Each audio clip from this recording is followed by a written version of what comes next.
The auction crowd laughed. She was worth only 10 credits. The marketplace was full of noise, shouting, clapping, and the sound of chains. Creatures from different planets stood in cages or on raised stone platforms. Some looked angry, some cried, and some just stared at the ground. In the middle of the slave platform, a young alien girl stood in chains. Her skin was pale gray and covered in dirt. Her arms and legs were thin, too thin. Her long black hair was tangled, and her eyes had no hope left. Her body shook in the cold wind, but no one cared. The announcer yelled, "Lot number 49! Female alien, barely alive, weak but obedient, starting bid 100 credits. No one raised a hand. The announcer forced a laugh. All right. Let's start at 50 credits. She's still breathing, I promise." Still, no one moved. The crowd began to laugh and whisper, "She's worthless. She won't last a week. 10 credits is too much for her." The girl didn't react. She had heard it all before. She had been passed around from owner to owner. Some hit her. Some starved her. One even locked her in a dark room for 20 days. She had stopped counting the pain. Now she waited for a new hand to buy her and break her all over again. "Fine," the announcer snapped. 10 credits, anyone?" Laughter filled the air. Even the guards chuckled, but then a voice spoke. "I'll take her." The crowd turned. A human man stood at the edge of the crowd. He wore simple clothes, dusty boots, brown jacket, and a serious face. He looked older, maybe mid-40s. His eyes didn't shine with greed or hunger, just calm. The announcer stared. "You? 10 credits?"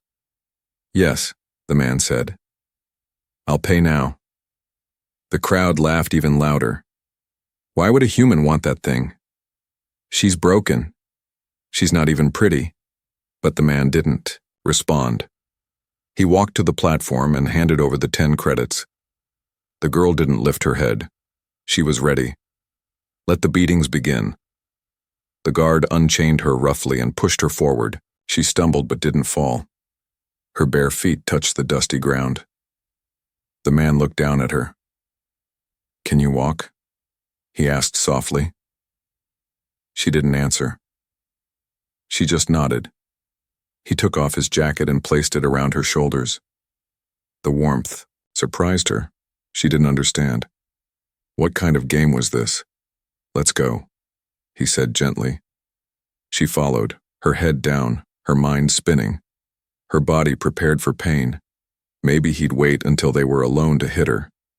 They walked past. Aliens and humans who all stared, some confused, some laughing. One vendor shouted, "You bought garbage, friend." But the human didn't care. He led her through back alleys far from the market. Finally, they reached a small old shuttle parked near the edge of the city. The ship looked used but clean. Inside, it smelled of metal, oil, and something warm. "Food?" He pointed to a corner where a blanket and a soft mat were placed. "You can rest there." She didn't move. He walked to a small storage box and took out a simple metal bowl. He opened a pack of food and poured it in.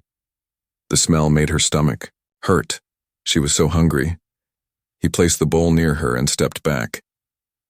"No one will hurt you here," he said. She stared at the food. She stared at him. Her body told her to run, but her legs were too weak. Her hands were shaking. She didn't trust him, but the food smelled real. He sat down across the room and said nothing more. The girl crawled slowly toward the bowl, like a wounded animal. She took one bite, and her eyes filled with tears. It was warm. It was not poisoned. It was real. She didn't understand what this human wanted, but for now, he had given her food, a blanket, and silence. No chains, no shouting, no pain, just peace. She closed her eyes, expecting pain, but he gave her a blanket. The small shuttle was quiet. No chains, no guards, no screams. The alien girl sat curled in a corner of the ship, wrapped in a jacket that didn't belong to her. It was too big, smelled like oil and dust and, strangely, safety. She didn't sleep that first night. She stayed awake, eyes half open, pretending to rest. She waited. In the past, masters were kind on the first day. They offered food, smiles, soft voices, but kindness always turned into cruelty. Sooner or later, they showed their real faces. She knew how it worked, so she waited for him to show his, but he never did. The human man sat far away at the pilot's chair, typing something on a small screen. He never looked at her. He didn't come close. He didn't touch her. He just said 2 words before closing his eyes to sleep. Good night. She stared at him in the dark. Why? Why say that to me? When morning came, she heard a soft beep. The shuttle landed. He stood up, walked to the back and opened the door. A cool breeze entered, along with the smell of grass, trees, nature. They weren't on the slave planet anymore. We're far away now, he said. No one will find you here. She didn't reply. Her body was tired, her mind more so. The man noticed her thin arms still shaking. Without a word, he opened a storage locker. From inside, he pulled out a folded soft brown blanket. He didn't throw it at her. He didn't toss it like trash. He gently walked over, stopped a full meter away, and laid it on the ground. For you. She stared at the blanket. Still she didn't move. Then he stepped back and sat down again, picking up a metal mug. He drank something that smelled bitter. I'll be working outside. You can rest if you want. Then he left. The door stayed open. That confused her. He left the ship and didn't lock her inside. No chains, no cage, no collar. She could run if she wanted. She stood slowly, testing her legs. She took 1 step forward, then stopped. Her feet didn't move again. Not because she was scared to run, but because she didn't want to. Not yet. Instead, she knelt down and picked up the soft blanket. Her hands touched the fabric slowly.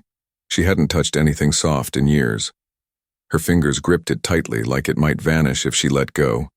She wrapped it around herself and sat back in her corner, holding it like a shield. That night she slept. Truly slept. No screaming, no nightmares. Just silence. And warmth.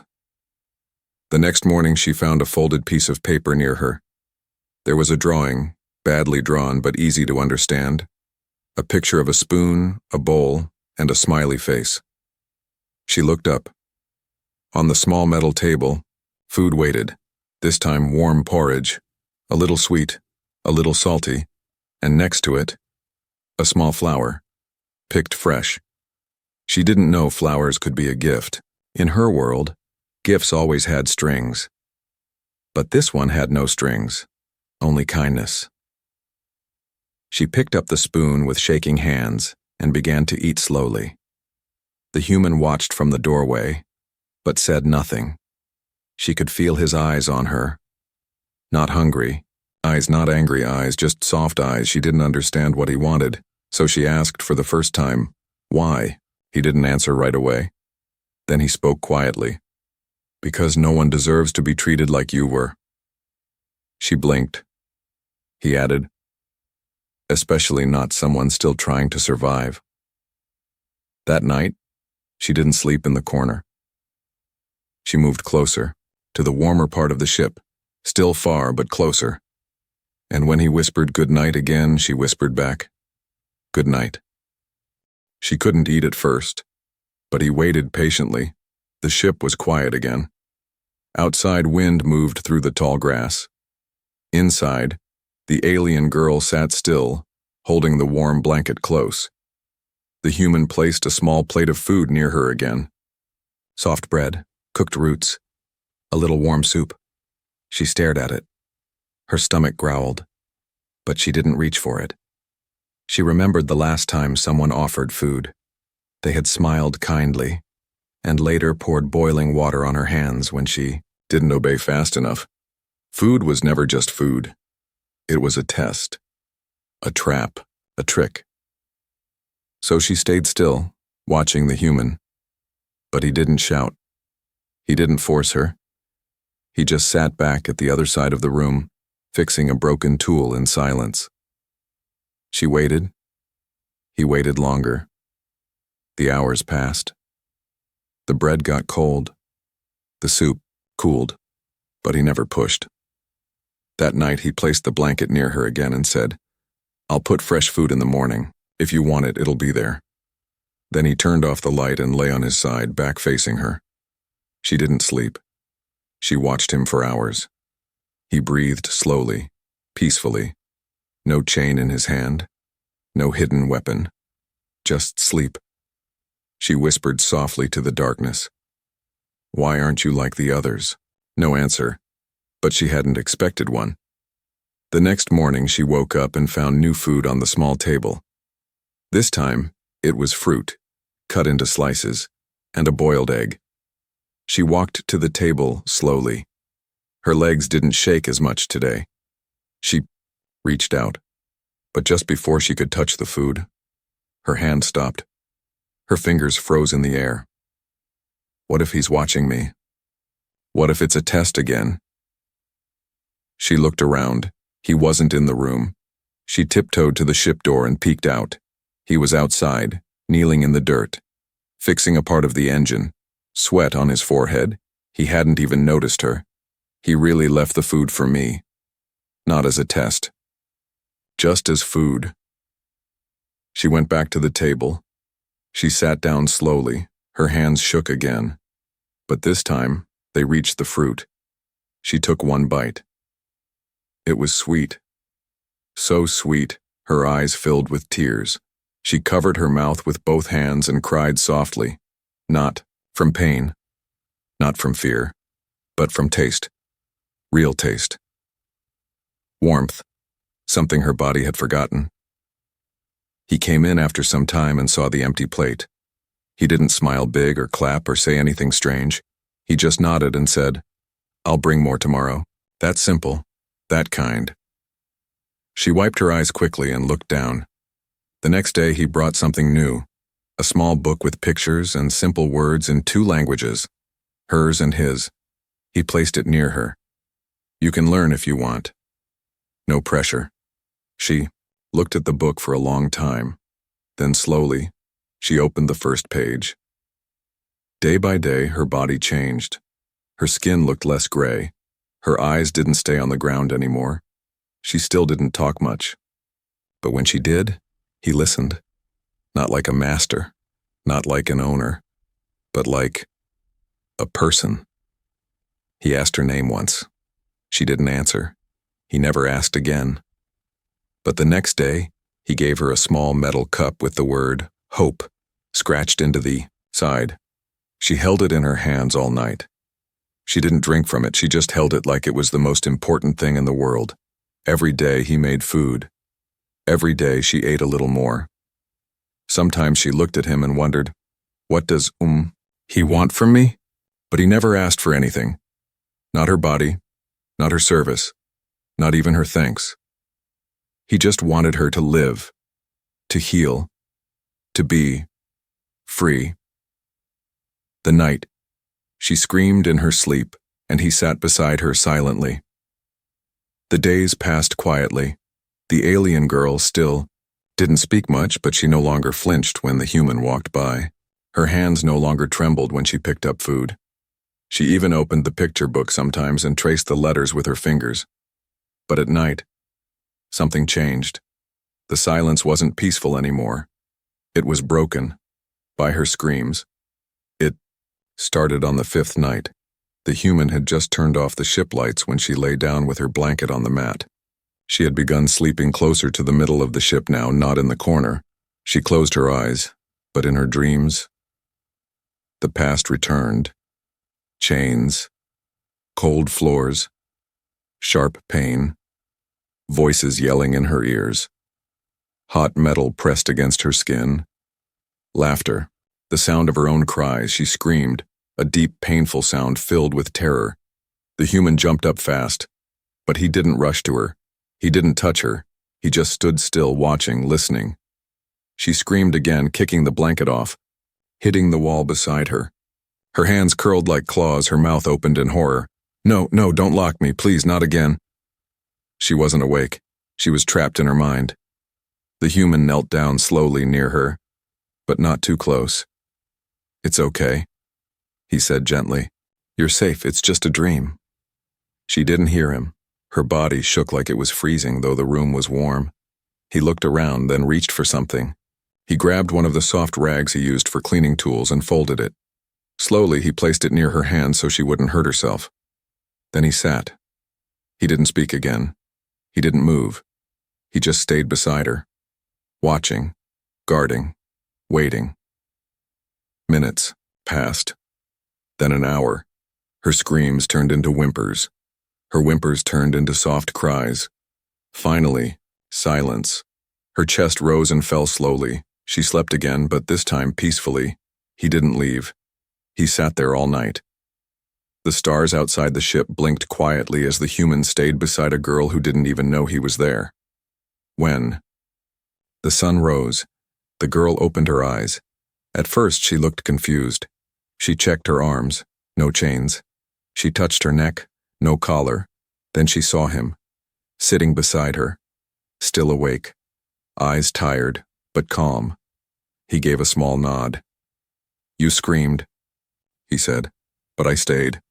Her eyes filled with tears. No one had ever stayed before. She covered her face and whispered, "I'm sorry." He shook his head. "Don't be. It's not your fault." She looked at him again. "I thought I was back there," she whispered. "In the cages, in the dark." "But you're not," he said.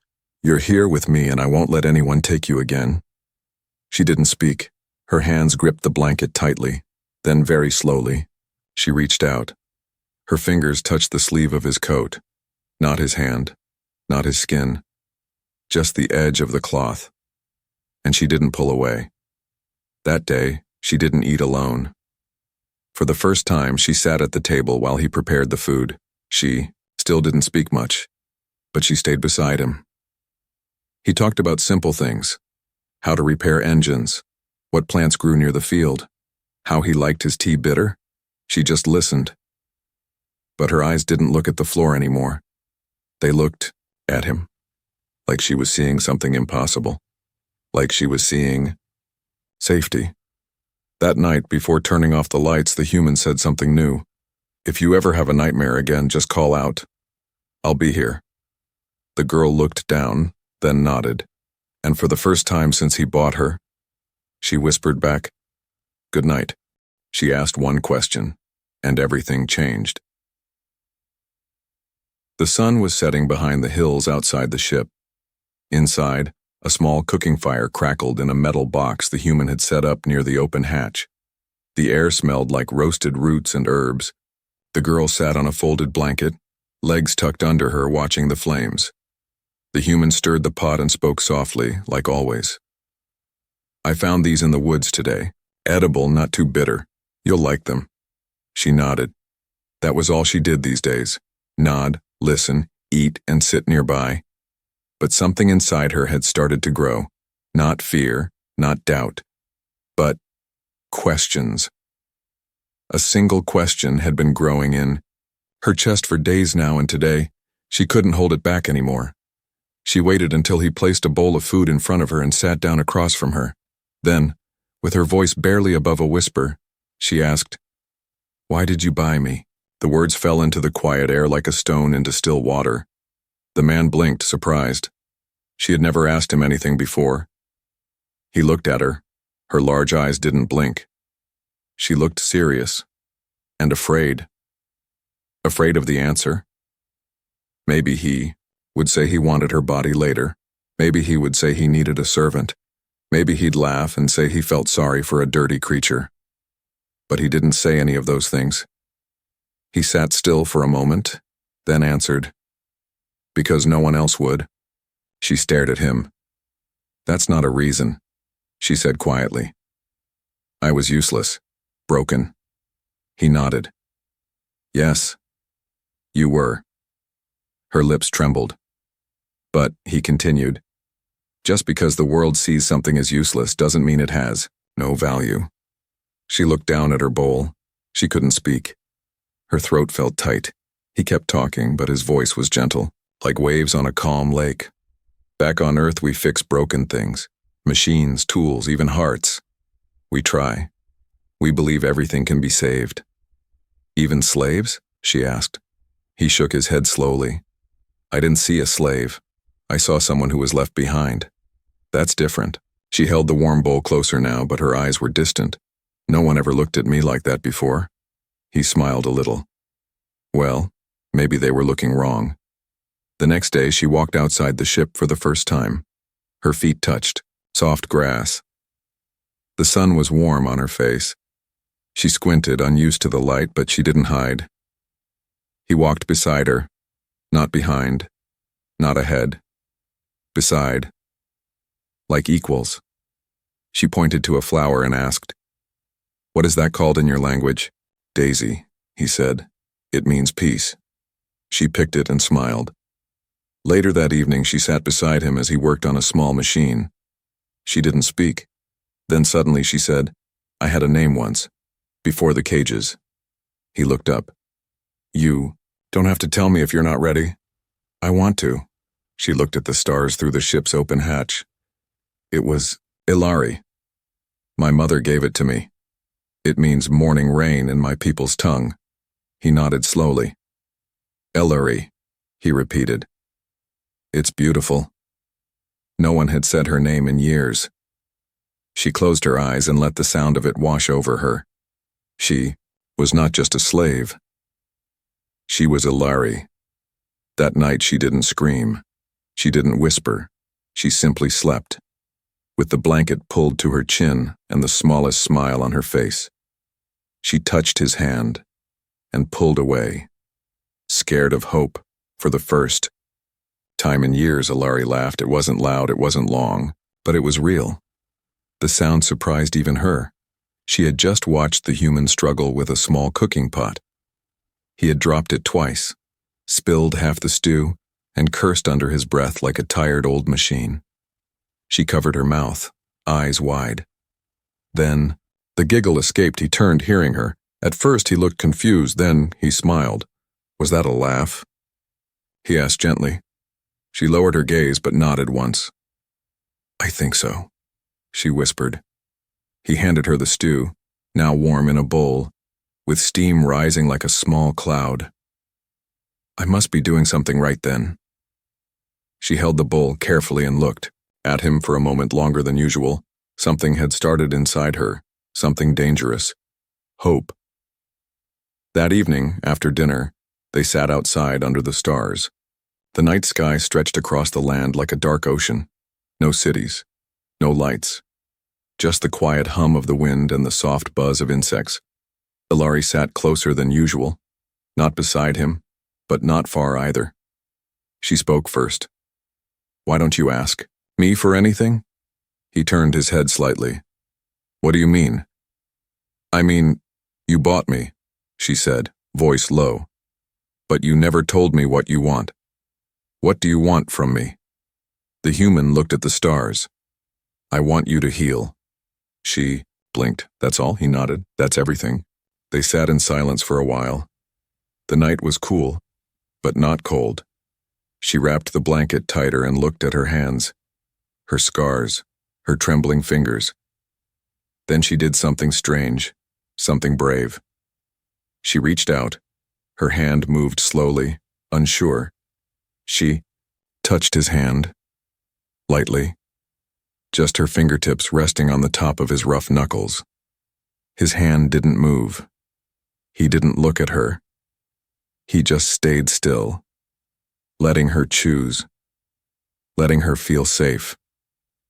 But then, suddenly her breath caught, her heart raced, her fingers pulled back quickly as if burned. "I'm sorry," she whispered. She stood up fast and stepped away, hiding her hand in the folds of her blanket. The human stayed sitting. He didn't chase her, didn't demand answers, didn't ask why. Instead, he said calmly, "It's okay to be afraid." She turned her head slowly. "I wasn't afraid of you," she said. "I know. I was afraid of me, of wanting to believe you're real." He nodded once. "Take all the time you need, Ilari." That night she didn't sleep. She lay awake, Staring at the ceiling of the ship, she remembered the touch, so small, so quick, but it felt like fire, not pain, but warmth. A kind of warmth she thought was dead in her. In the morning, the human left early to fetch water from the nearby spring. When he returned, something was different. The mat where Ilari usually slept had a small note on it, drawn with chalk. Just one simple word, written in shaky letters. "Thank you." And beside the note was her handprint, painted with berry juice. Small, delicate, but real. That evening, as they sat by the fire again, she came closer. She didn't speak. She didn't touch.